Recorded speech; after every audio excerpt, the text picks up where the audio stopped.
Trump took a position in the debt ceiling fight, which is going to have massive ramifications in terms of how Republican voters and also the actual Republican policymakers respond to everything that's going on here right now. Let's take a listen to this question about how the Republicans should handle the debt ceiling, how Trump feels about the debt, and also about what Republicans should do in said default type scenario. Let's take a listen. What do you think about the United States' current debt situation, and how can we move forward?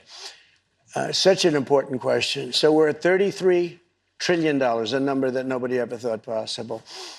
When we had our economy rocking and rolling just prior to COVID coming in, like literally, we were making a fortune. And oil, we were going to make so much money from oil, we were going to start paying off debt.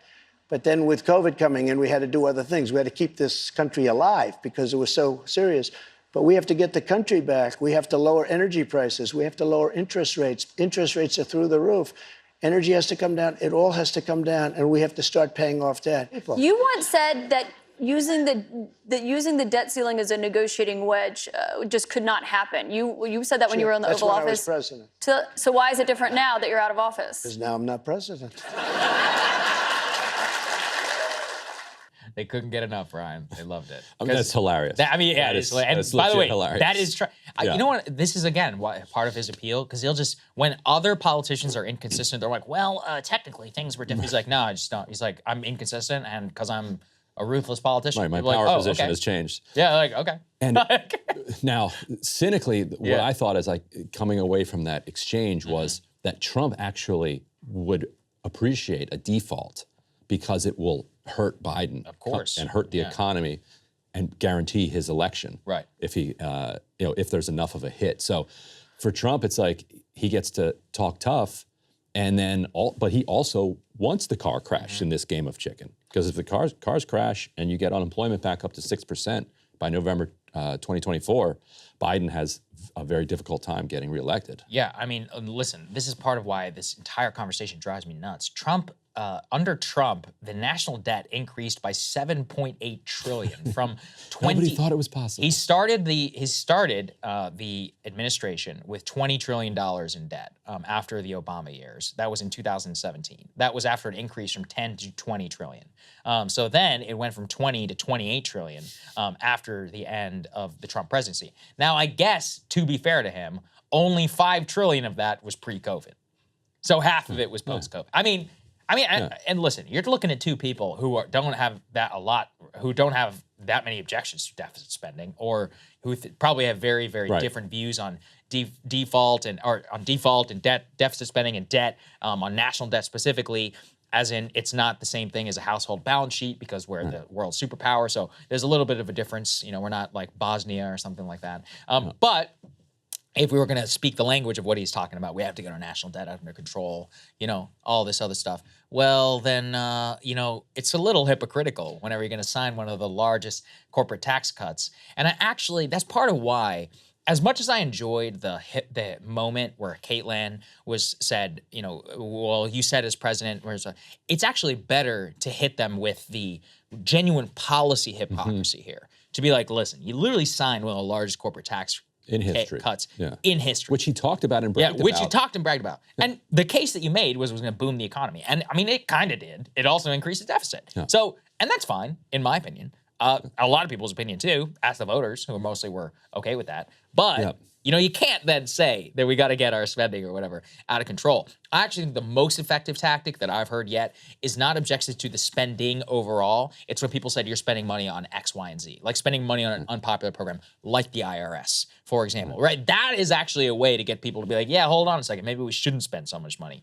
on the IRS. And even that, I think is up for debate. So yeah, what do you make about his answer there on the default? Right, I think you're right that the way to go after him is to hit that wedge in between the kind of Paul Ryan Republicans who wrote that tax cut and Trump who kind of signed that tax cut into law, because how can you, on the one hand, brag about this gigantic tax cut, and then on the other hand say, isn't it such a shame that we now have $33 trillion dollars in There's debt. a great clip actually of Trump back in the day talking about real estate, and he's like, "I'm a real estate guy. I love debt. Debt, debt. Yes. That's which I mean, He's right. Yeah, Early on in his presidency, like Yeah. the one thing that he really does understand is interest rates, because 100%. his whole real estate scheme Yes. was just skimming cash flow off of real cash flow, off refinance, interest. Yeah. refinance this property, buy this property, take this property, cash out, refinance on this. Yeah, it's madness. I don't really know how those people sleep at night, but just like from a stress level perspective, because that sounds insane to me. But I guess it worked out for him. The thing though is on the interest rates. Trump has these savant moments where he understands consumer economics, I think, better than a lot of people who do this for a professional living. And in that answer, he specifically targeted interest rates. And while he was president, I don't know if a lot of people remember this, he ruthlessly hammered Jerome Powell and the Fed chair. It was like doxing him. Constantly on Twitter. He was like, he needs to bring down the rates. And that was when rates were like, what, like 0.2% or something like that. He's like, he's like, bring them down more, make it zero, make it negative, make it so that MBS and Powell. Exactly. Yeah. He had this, again, savant-like knowledge of the way that Americans interact with the economy, which at the end of the day is basically gas prices and ability to buy stuff. And not just that, ability to buy stuff downstream from the ability of large corporations to also take out large amounts of debt for debt financing. Unfortunately, in some cases, stock buybacks, but at least, hopefully, at least in some cases, it trickles down in some way by letting people hire them and at least floating your payroll. That's what we see, right? And that, again, is where he displayed his ability to target in on what a lot of voters really care about whenever it comes to the economy. It reminds me of a very famous answer that Bill Clinton gave in 1992 in the presidential debate. A black woman asked him, well, how do you think about the national debt, or something about the national debt? Clinton intuited, he's like, this answer is not about the debt. You're asking me about the economy. And he goes, I know people who lost their jobs. This administration, we've had 12 years of failed trickle-down economics. It's a failed economic theory. We're going to get people back to work again. I remember, it's in my head because one of the best political debate moments, I think, ever.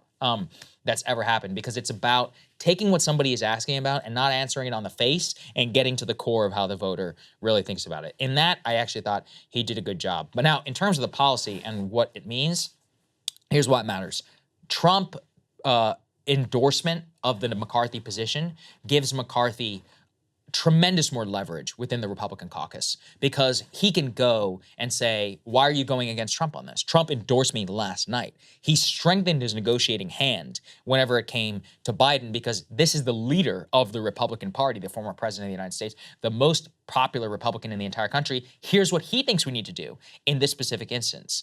So it could actually help him from getting people to walk away. Now, at the same time, some of the people who would walk away are coming from like Biden +5, +10 districts. So it's not like they need to, hold down the fort, for the general election. But anytime you have Trump on your side in a debate like this, is going to be better than not whenever you're in an intra-GOP fight. Yeah. Which to me is more reason for Biden to just walk away from the whole thing and do the 14th Amendment and say, forget this. Or mint the coin.